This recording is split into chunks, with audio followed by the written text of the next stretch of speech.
All right, guys, now we're going to start talking about some important people during the Civil War. First off, we're going to meet Mr. Abraham Lincoln. You recognize his name because he was the 16th President of the United States. He was born in Kentucky, a very poor family, little schooling. He loved to read. He would often, it says, walk great distances to borrow a book from a neighbor. And you have probably heard him referred to as Honest Abe, and this is the little story of why. It says that one day while he was working in his shop, a customer overpaid him just by a few cents. And so apparently he walked 3 miles to just give his man back the change. So he's called Honest Abe because he was so honest he gave all that money back.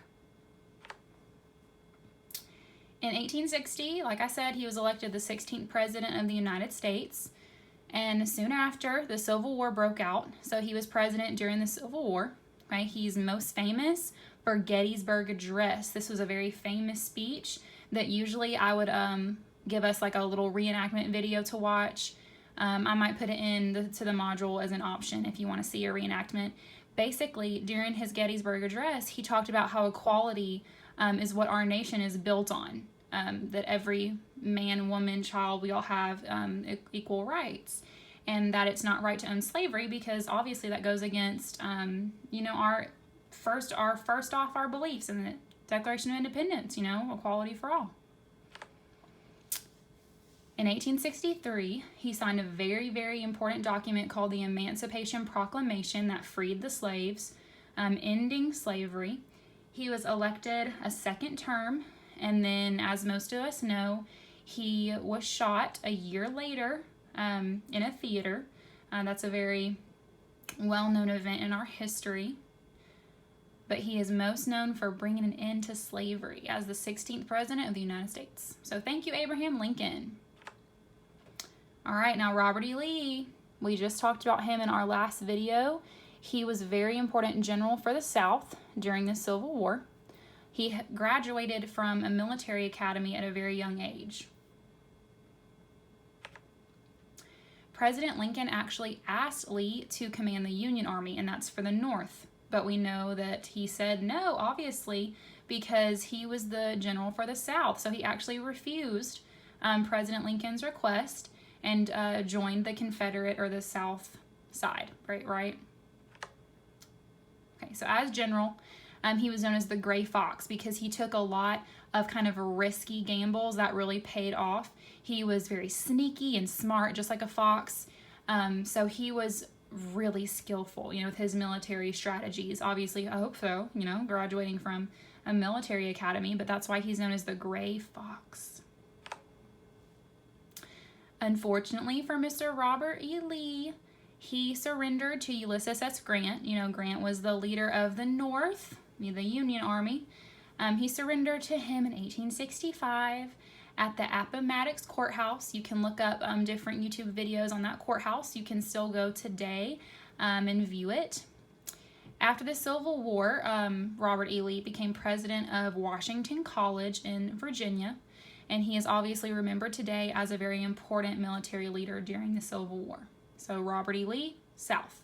I want you to think Lee, South. All right, here's Mr. Jefferson Davis.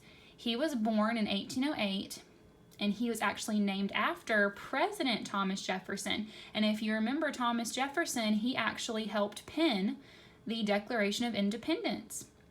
He went also to a military academy and served in the military for more than 10 years before actually going into politics.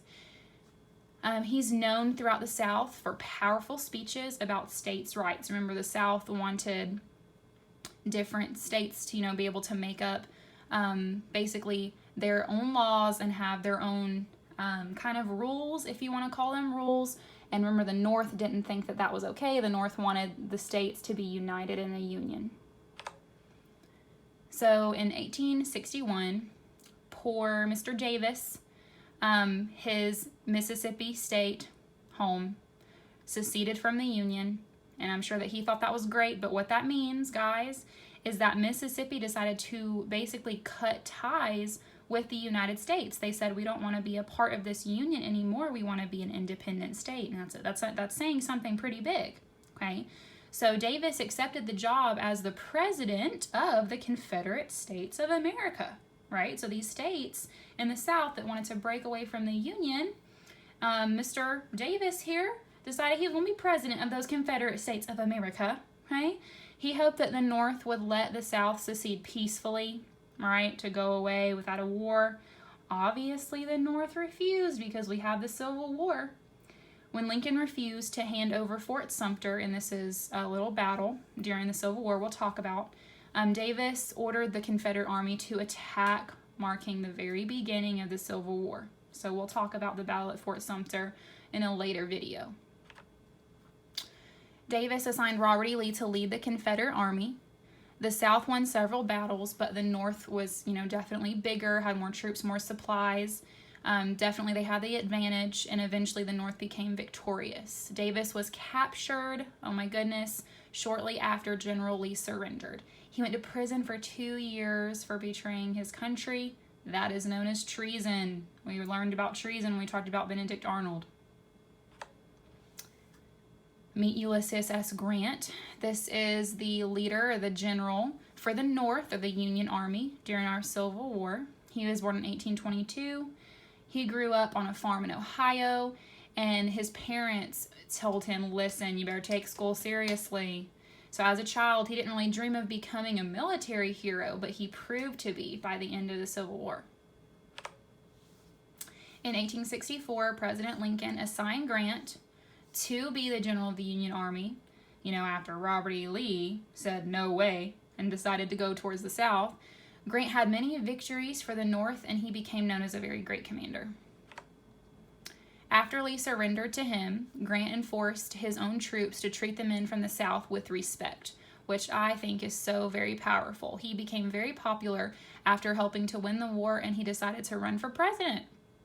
Grant was elected the 18th president of the United States. He served 2 terms as president. The nation did struggle a little bit because this was during the Reconstruction period. We'll talk about that later too. Today, you can see him on the $50 bill. He is remembered as a great leader and a true war hero. This is the Appomattox Courthouse that we're seeing a picture of. On April 9th in 1865, General Lee surrendered to General Grant at this very famous Appomattox Courthouse. Lee's men were starving, they were exhausted, and they were tired. But listen though, guys, this is how you should treat one another. Even though that Lee was Grant's enemy, Grant decided that his men needed to treat them with respect. Okay? Lee knew that it was time to talk terms and basically surrender. But again, Grant treated his men and him with respect, even though Lee was the one who lost. President Lincoln did want the surrender to be peaceful, so they were treated fairly. And Lee basically and his men decided, okay, we will not rebel again. So woohoo, after it's all over, finally the soldiers were able to see their families after 4 long years of fighting, and the war was over after the surrender of the courthouse. And we truly became a free country after the Emancipation Proclamation, and slaves were freed. So I hope you guys, appreciate this war that went on for 4 years, or else our country would look very, very different.